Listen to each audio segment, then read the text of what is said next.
friends, welcome to Sri Swaminarayan Physiotherapy College, Ahmedabad YouTube channel. Myself, Dr. Khyati Shah.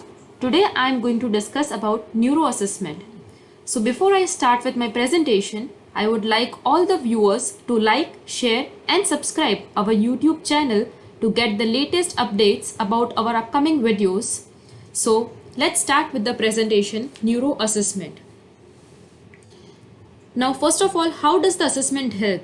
So it enables the therapist to understand the nature and extent of the patient's difficulties, the abilities of the patient, and accordingly we can plan and decide the treatment approach. Now, as all of you know, assessment has two main parts, subjective examination and objective examination. So first of all, let's start with the subjective examination. In subjective examination, first is the demographic data. Here I've mentioned like why that particular data is taken. So name, it is taken for communication and documentation purpose. Age and sex, because some of the conditions are age and gender specific. Address is taken for documentation and treatment consideration. Occupation is asked so that we come to know what does the patient do at the work and what is the working environment of the patient. Dominance, because presentation of the right side of the body is in left side of the brain. Next comes the chief complaints. Remember one thing, chief complaints is always in patient's own words, in patient's own language, and it provides an opportunity for the patients to describe their problems. It helps us to determine what patient is unable to do functionally and what patient wants to be able to do functionally. You simply have to write patient is having difficulty in walking, eating, drinking, sitting, standing, speaking, etc. After that comes the provisional diagnosis. Remember, as a physiotherapist, we can never give confirmed diagnosis. Our diagnosis will always be provisional diagnosis, or you can say tentative diagnosis. After the provisional diagnosis comes the history taking. So history, why do we take history? Because history provides valuable information about the disorder, its present state, its prognosis, and the appropriate treatment. History has many parts like present history, past history, medical history, environmental history, occupational history. So first of all, present history. In present history, what all you will include? It includes type of onset like acute, subacute or chronic onset, duration of illness since the onset, the progression of the disorder, various treatment taken by the patient needs to be noted till now, and lastly, the present state of the patient needs to be emphasized. Next, past history. In past history, you have to include any previous events that has occurred before the present event. Like for suppose if the patient is of stroke and if he has got previous attacks of TIAs, transient ischemic attacks, then you have to mention in past history.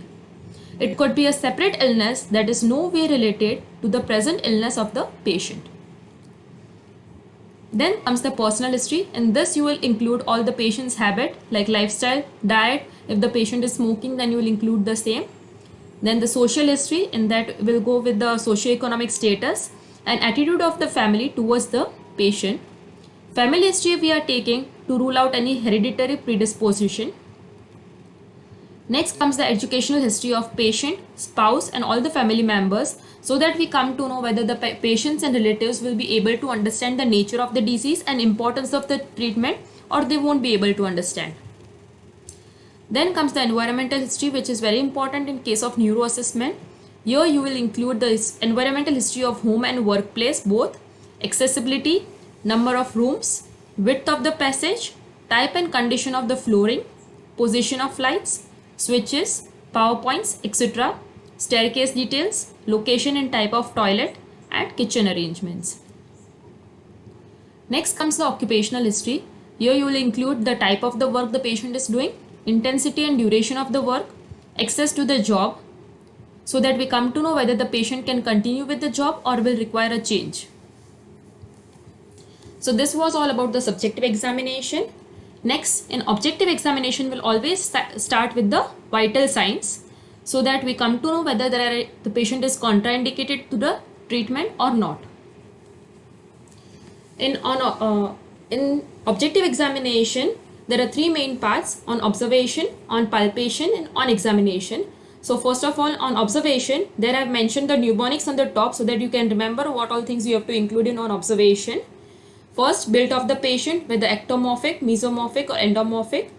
You have to see whether any involuntary movements are present or not.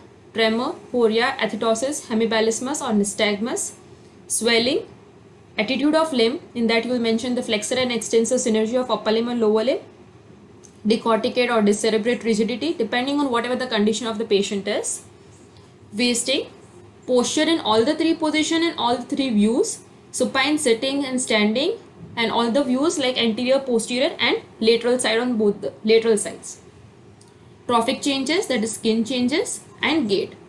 Okay, now why we are taking on observation? Because its purpose is to gain information on visible defects, functional deficits and abnormalities of alignment.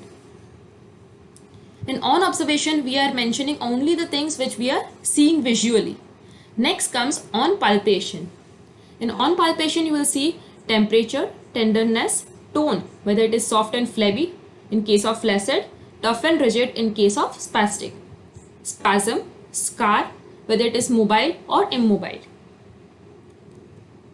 In this chart, roughly it is mentioned what all things you will include in on examination part. On examination, remember one thing, in neuro assessment you will have to always follow the sequence. Okay. First of all, you will see for higher mental functions, there is a scale called mini mental state examination, which will assess all the subcomponents of the higher mental functions like consciousness, orientation, attention, memory, calculation, reasoning and problem solving, and speech. Okay.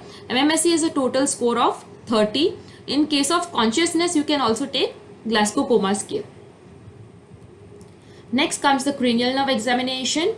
In this you will assess all the cranial nerves in detail: olfactory, optic, oculomotor, trochlear, trigeminal, abducens, facial, acoustic, glossopharyngeal, vagus, accessory and hypoglossal.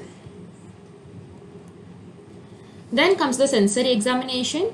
Remember one thing, sensory examination you have to always check along the dermatomal distribution all over the body, and you have to ask the patient to close the eyes and report the sensation the moment he feels it, and check it alternately on both the sides at the same point of comparison.